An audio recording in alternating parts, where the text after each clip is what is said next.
Assalamualaikum warahmatullahi wabarakatuh. Apa kabar kalian? Semoga kalian baik-baik saja dan tetap diberikan kesehatan oleh Allah Subhanahu wa taala.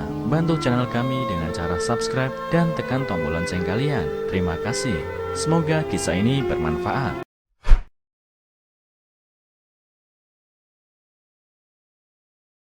Suami pergi merantau selama 3 tahun. Istrinya coba mencari. Saat lihat rumahnya, hatinya hancur. Aku telah menikah selama 7 tahun. Aku dan suami berasal dari kota yang sama. Karena kami berdua berasal dari keluarga biasa yang berada di kota kecil, situasi keluarga sangat mirip. Jadi pandangan kami berdua sangat selaras. Dia tidak kaya raya, tapi dia orang yang jujur, berkualitas, sangat layak dipercaya, dan rajin. Ketika dia jatuh cinta dulu, dia sering berkata, "Saya harus menghasilkan banyak uang, dan kemudian saya akan memberi kamu hidup yang penuh dengan kebahagiaan." Kesungguhan dan cintanya yang besar sangat menyentuh hatiku. Karena itulah aku menerima dia sebagai suamiku.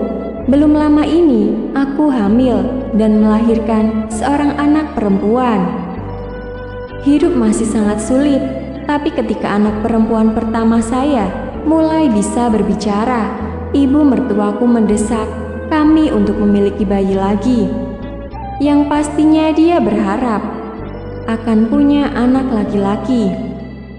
Aku sendiri juga tertekan, tapi mungkin Tuhan yang mendukung kami. Untuk kedua kalinya, aku melahirkan lagi, dan itu adalah seorang anak laki-laki yang sangat imut. Setelah memiliki anggota keluarga kecil lagi, beban ekonomi yang ada di pundak kami semakin berat. Meski kami serta anakku diperlakukan sama oleh mertuaku. Bukan biasa, anak dan mertua, juga antara cucu laki-laki dan perempuan. Namun sebenarnya kami sangat kesulitan menanggung beban hidup. Suatu hari tiba-tiba suamiku berkata, "Istriku, hidup kita sulit. Beban ekonomi keluarga kita cukup besar. Aku dengar di desa lain ada orang pergi kerja keluar kota. Penghasilannya tinggi, stabil. Saya juga ingin pergi bersama mereka untuk mendapatkan sejumlah uang untuk membiayai keluarga." Anak laki-lakiku masih berumur 1 tahun. Kali ini dia mau pergi selama 3 tahun. Aku benar-benar tidak setuju. Tapi tidak ada cara lain. Aku harus menganggukkan kepala, membiarkan dia pergi untuk mencari nafkah untuk keluarga kita. Selama 3 tahun sejak dia pergi, aku juga tidak pernah mengunjungi ibuku, dan aku, meski ingin mengunjunginya, ingin secara pribadi melihat hidup suami. Bagaimana kondisinya? Apakah keadaannya sehat? Tapi di rumah ada 2 anak, ibu mertua juga sudah tua. Aku hanya tahu setiap hari menunggu bayangannya muncul, mendengarkannya melalui telepon yang sangat-sangat jarang. Kerinduan selama 3 tahun juga hanya bisa diharapkan pada sebuah telepon. Dia tidak pernah berkunjung ke rumah, tapi setiap bulan dia selalu mengirim uang. Meski jumlahnya tidak banyak, tapi setidaknya dia masih ingat akan rumahnya. Waktu terus berlalu, kedua anak saya sekarang lebih besar. Mereka juga mulai pergi ke taman kanak-kanak. Semua biaya juga meningkat, apalagi penyakit ibu mertuaku kambuh setiap hari. Dia harus minum obat setiap hari. Uang yang dikirim tidak cukup untuk membiayai seluruh keluargaku. Jadi, aku meminta orang untuk memberi aku pekerjaan di penitipan anak, mencari penghasilan tambahan untuk menutupi kehidupan keluargaku. Anak kecilku sering bertanya kepada, "Bu, ibu kemana saja? Kenapa ibu dan ayah punya rumah, tapi jarang terlihat di rumah?" Suara anak yang polos itu membuatku sedih, tapi juga tidak tahu bagaimana menjawabnya dengan benar. aku tidak ingin mengatakan apa-apa pada mereka bahwa ayah mereka telah pergi lama.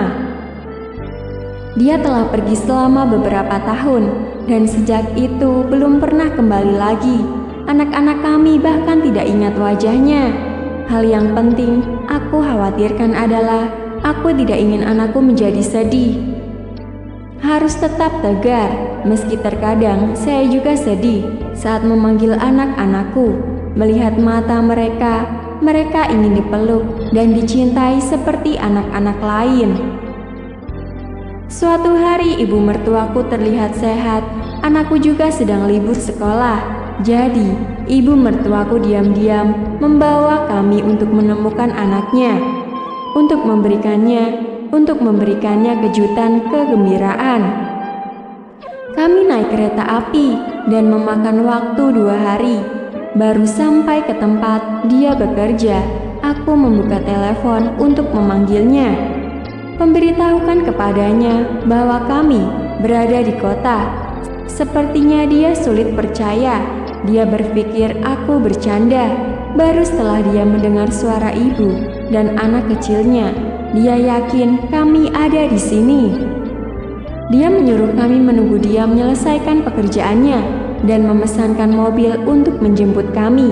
Setelah menunggu beberapa waktu, sebuah mobil taksi pun datang. Taksi itu membawa kami ke suatu tempat seperti pinggiran kota, jauh sekali. Saya melihat dia berdiri di sana, melihat kami. Dia merasa seperti sedang bermimpi. Matanya memerah, bibirnya setengah terbuka, seolah mengatakan sesuatu tanpa berkata apa-apa. Sebelum pergi menemuinya, aku pikir aku akan mengatakan banyak hal, banyak bertanya padanya. Tapi sekarang, setelah melihat suami tercintaku yang selama bertahun-tahun tidak bertemu, aku tersedak dan tidak mampu mengatakan apa-apa selain diam sambil menatapnya. Air mata mengalir di pipiku. Samar-samar aku sadar dia sangat kurus, wajahnya terlihat sangat lelah.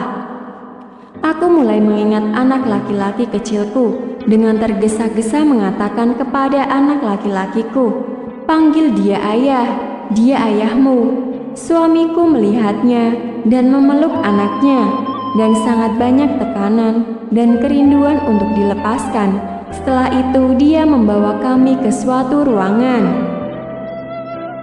Tanpa diduga, baru saja memasuki pintunya, saya sudah takut dan sedih. Ruangan itu luasnya tidak lebih dari 10 meter persegi. Nampaknya sudah dibangun sejak lama. Dindingnya telah rusak dan retak.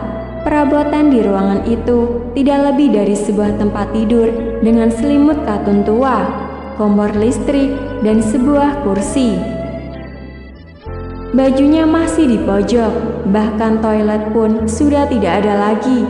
Dia tidak sendiri, mungkin karena penghematan biaya. Dia berbagi tempat tinggal itu bersama seorang rekan kerja, baik ibunya dan aku. Sangat terkejut oleh pemandangan di depan kami. Sungguh tak dapat dipercaya bahwa selama bertahun-tahun hidupnya sangat menyedihkan. Kami tinggal bersamanya selama sekitar 1 minggu, dan kemudian sebelum pergi dia berjanji pada anaknya, "Tahun ini ayah pasti akan pulang. Ayah akan membawa mainan untuk kalian."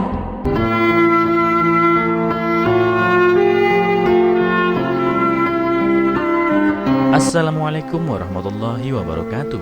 Apa kabar kalian? Semoga kalian baik-baik saja dan tetap diberikan kesehatan oleh Allah Subhanahu wa taala. Bantu channel kami dengan cara subscribe dan tekan tombol lonceng kalian. Terima kasih.